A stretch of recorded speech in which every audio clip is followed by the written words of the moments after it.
After the 7 days, the story that changed humanity forever. In 7 days, God raised the universe out of nothing. Light burst into existence, the oceans came alive, and the earth dressed itself in beauty. Then, silence. A sacred silence, as creation waited for what would come next.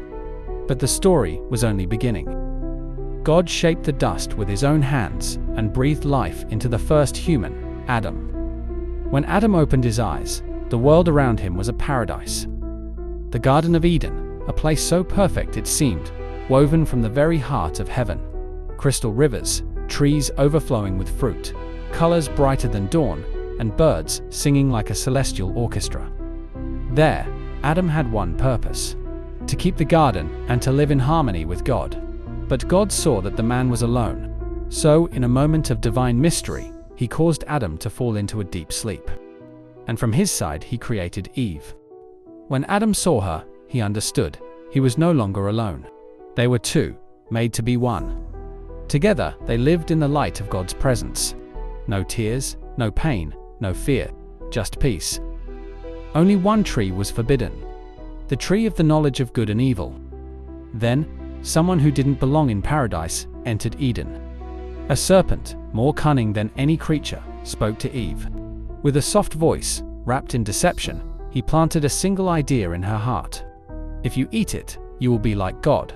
And in that moment, the paradise trembled. Eve approached. She looked at the fruit. She touched its glowing skin. She took a bite. Then she gave some to Adam. The sky grew heavy. The air dimmed.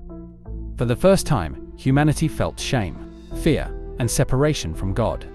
When the Creator walked in the garden, Adam and Eve did not run to him, they hid. And this was the beginning of the fall. God called for them. He spoke to them. He told them the consequences: pain, labor, death.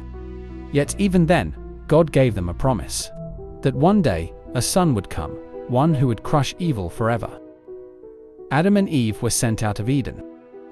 At the entrance, God placed mighty cherubim and a flaming sword to guard the way to the tree of life. The paradise remained behind, but hope walked with them. And so began the story of humanity.